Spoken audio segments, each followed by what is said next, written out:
no control. If the sky is pink and white, if the ground is black and yellow, it's the same way you showed me.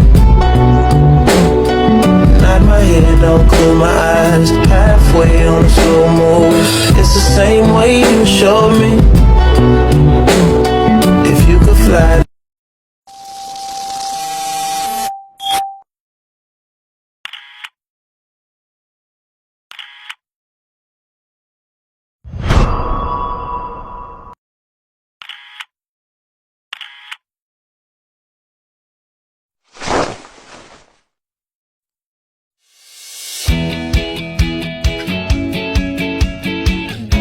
Mengetahui suatu komposisi dalam suatu produk itu adalah salah satu contoh pengetahuan konsumen.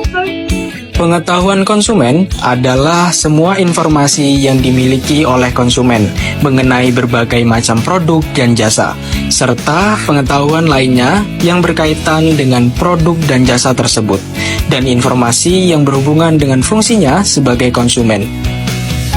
Kemudian ada jenis pengetahuan. Para ahli psikologi kognitif membagi pengetahuan ke dalam pengetahuan deklaratif dan pengetahuan prosedur. Pengetahuan deklaratif adalah fakta subjektif yang diketahui oleh seseorang. Artinya subjektif di sini adalah pengetahuan seseorang tersebut mungkin tidak selalu harus sesuai dengan realitas yang sebenarnya. Misalnya, kacang kedelai adalah bahan baku untuk membuat tempe dan tahu.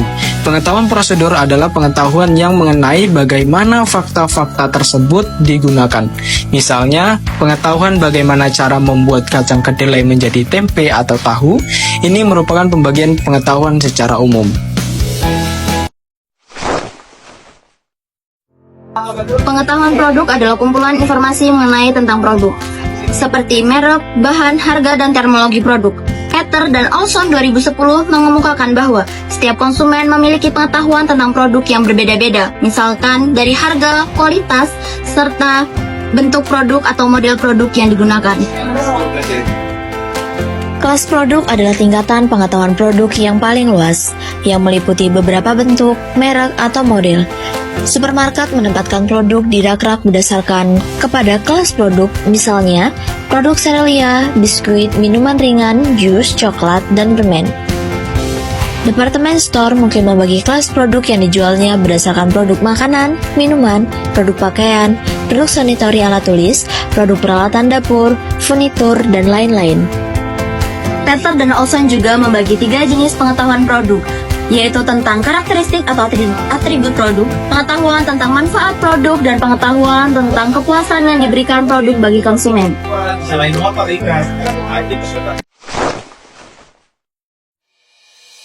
Dua jenis manfaat.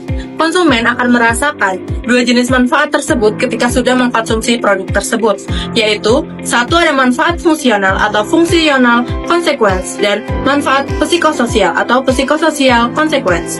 Manfaat fungsional adalah manfaat yang dirasakan konsumen secara fisiologis. Misalnya, minum teh sosro akan menghilangkan rasa haus, dan menggunakan telepon seluler memudahkan konsumen untuk berkomunikasi dengan siapa saja dan di mana saja.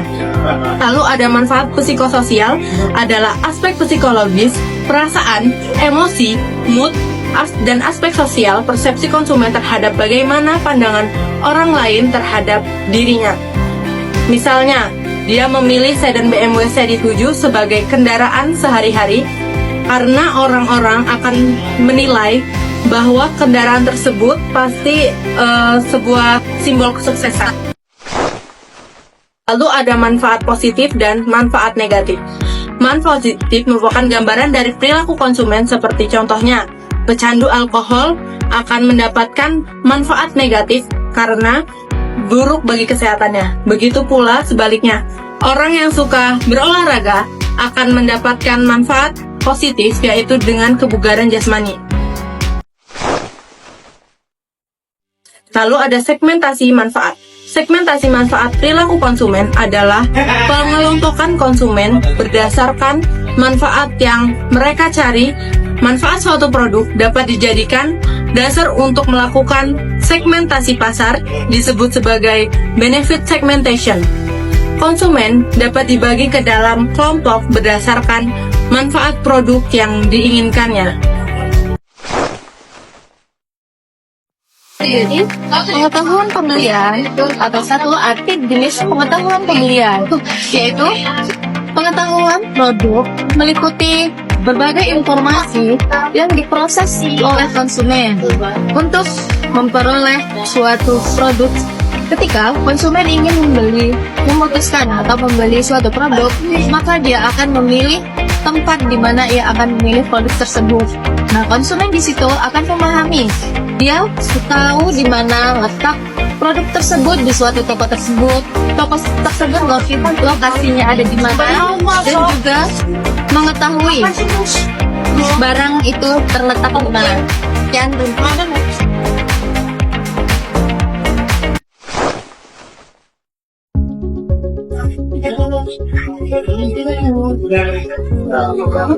Pengetahuan pemakaian produk adalah kemampuan untuk memahami dan menggunakan produk secara efektif dan aman.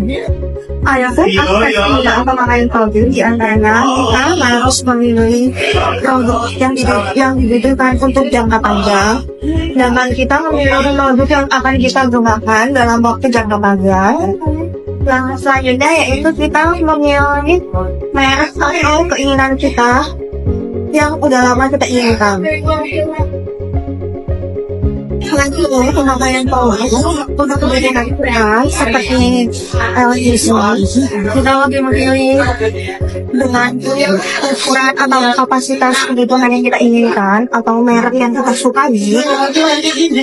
Jadi sebagai pemakaian produk kita lebih memilih merek atau jenis barang yang lebih awet atau kita pakai dalam jangka waktu yang lama.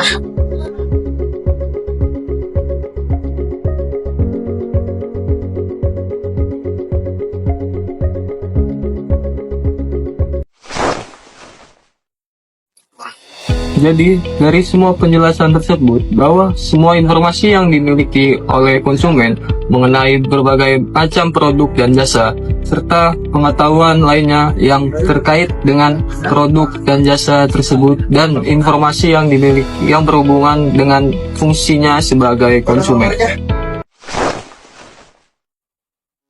Mengapa kita harus memahami konsumen penting bagi pemasaran? Karena apa yang dibeli, berapa banyak yang dibeli, di mana membeli, dan kapan membeli akan bergantung kepada pengetahuan konsumen mengenai hal-hal tersebut.